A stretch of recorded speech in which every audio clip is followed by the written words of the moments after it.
What's going on, Jets fans? DTereman back. It is never a dull week when you are a Jets fan. We have learned that even in the dead season, the middle of June, we still have multiple Jets related topics to talk about. I have four today that I want to discuss. I'm going to go from least to greatest in terms of importance and how I subjectively see all these talking points playing out.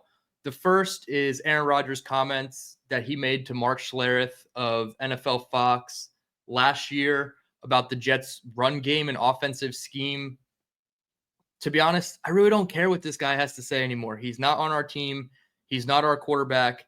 After week one of this season, we probably won't have to talk about or deal with Aaron Rodgers again, unless obviously we see them in the playoffs, but that's very slim. So his comments to me don't really carry any weight. He's not a Jet anymore. So to me, as much as I wanted Aaron Rodgers back, if you're going to be this type of, person after you've been released by the Jets, it's not going to really vibe well for me. I care more about what the Jets are doing in-house than what Aaron Rodgers says outside of the organization. We all know the run game was abysmal last year, whether it was the blocking, the coaching, Rodgers checking out of plays at the line of scrimmage. There's just a myriad of reasons why the offensive run game was atrocious last year. There's no simple way to put it. But when you have all of the things in your offense tailored and catered specifically to you being Aaron Rodgers, it's really hard to, just shift the blame elsewhere. And I understand he's taken some of the blame for what happened in 2024, but it just, I'm not going to get frustrated about it. He's entitled to his opinion and he can say whatever he wants, but it's very much giving hot girl dumped for the first time vibes. And he just wants to talk to anybody who will listen about how much of a debacle the Jets were and distance himself from that. So good for him. He's on a new team, a team that we play week one, and hopefully we sack the shit out of them 3 to 4 times and really, put it to him week one. And then we never really have to talk about Aaron Rodgers again. So out of sight, out of mind with Rodgers. I thought his comments were just kind of silly. The fact that they came in the middle of the season when they're about to play the Jacksonville Jaguars and he's in a broadcast meeting describing all this stuff for 25 minutes. It was described as a 25-minute diatribe on the offensive run game and scheme and how bad it was. It's silly. You're still on the team and you're talking about how bad it was, but you wanted to return for 2025. So just a lot of mixed signals and mixed feelings with Rodgers, and I'm starting to understand why the Packers fans felt this way during his exit. The next of the least important topics, I guess I should say, owner Woody Johnson buys a minority stake in the Premier League football team, Crystal Palace. He owns now 43%. So, like I said, minority owner. He doesn't necessarily have the voice, that final voice in say and what's going to go on. But at 43%, that is a large percentage of ownership. And you would think that in the short term, at least, maybe the first year or two, he's going to want to be quote unquote hands-on with Crystal Palace and be more of an active owner instead of being stateside with the Jets and dealing with everything that's going on here. You've hired Aaron Glenn, you've hired Darren Muji, you've allowed them to expand their front office in the way that they see fit. Now, hopefully you can just step back a little bit further. Obviously, you might be in, England for this while you're managing Crystal Palace and what to do here.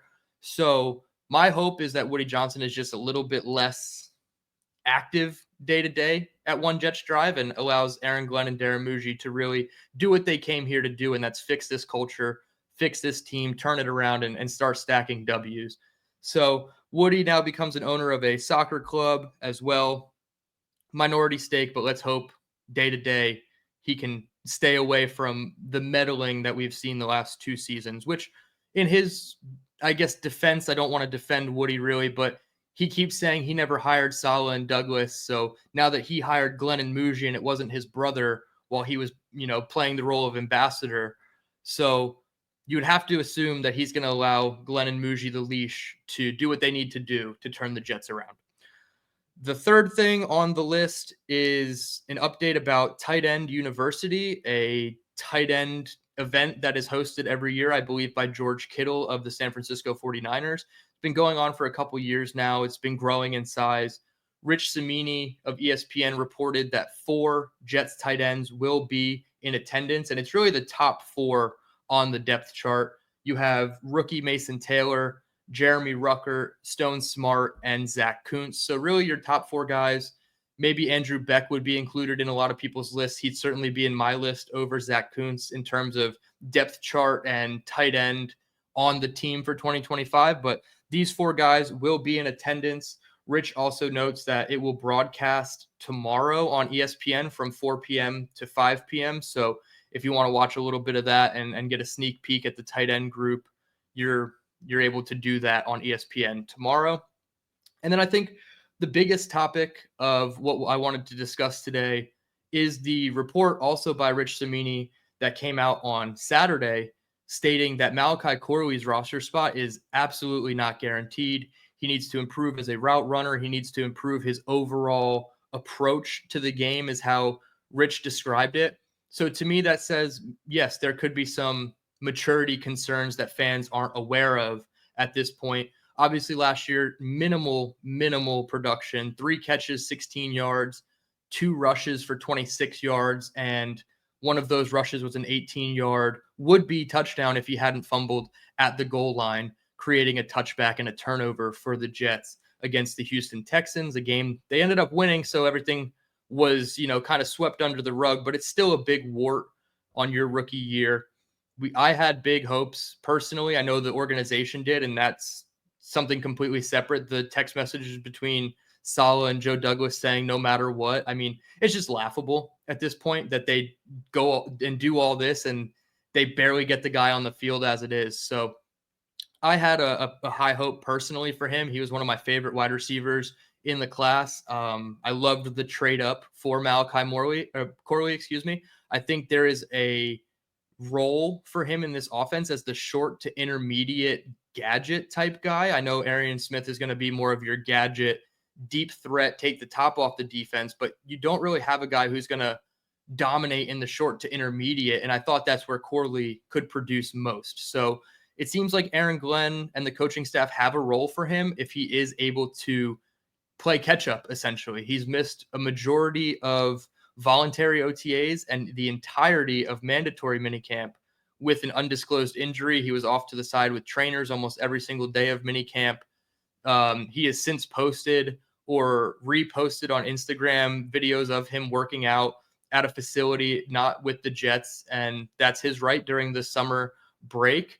So I'm just hoping that for him personally, he can come back in training camp, really put his face, his head down and really just grind and just work and earn himself a spot on the wide receiver depth chart. I would assume, being so run heavy, they only want to keep 5, maybe 6 wide receivers on the depth chart for the initial 53. And if you break it down, you have Wilson, Josh Reynolds, Allen Lazard, Xavier Gibson, Arian Smith. Those guys seem like the most likely 5. And then you have Corley kind of on the outside looking in. He doesn't really provide you special teams versatility. Maybe he can add that to his repertoire and make himself more of a usable piece for this Jets team in 2025. So just a really unfortunate look if you have to part ways, whether via cutting, trading for a minimal return. What do you even get for a Malachi Corley if everybody knows you're unhappy with him and you want to move on anyway? So it would just be a really, disheartening end to Malachi's story with the Jets if he comes in as this big 3rd round traded up prospect and then he's gone before year 2 even starts. So my hope for Corley is that he's able to, put his face to the grindstone and really, etch out a spot in the wide receiver depth chart. Obviously, if the Jets see different, that's okay. They have a plan and they're going to look to execute it. Maybe Xavier Gibson takes on that role, even though I don't know if Gibson is going to make the 53 either. So just a lot up in the air with Malachi Corley and the wide receiver position outside of Garrett Wilson in totality, really. So those were the 4 talking points I wanted to come on quick and just brush on. Again, not a ton of news, but again, we're the Jets, so there's always going to be something to talk about, even in the middle of June when it's 97 degrees out and everybody should be on a beach or a golf course or at their local pool, really enjoying themselves. So just 4 quick topics. Let me know in the comments what you think about any of the topics. Is Corley going to stay? Do you think he's cut or traded? What do you think of Woody's ownership in the Jets moving forward now that he might be preoccupied with Crystal Palace? Do you even care what Aaron Rodgers says anymore now that he's no longer a Jet? And 4 tight ends are attending Tight End U. So I appreciate everybody tuning in. Hit the like button on your way out. Subscribe if you're new. My name is DTereman, and I will catch you guys later.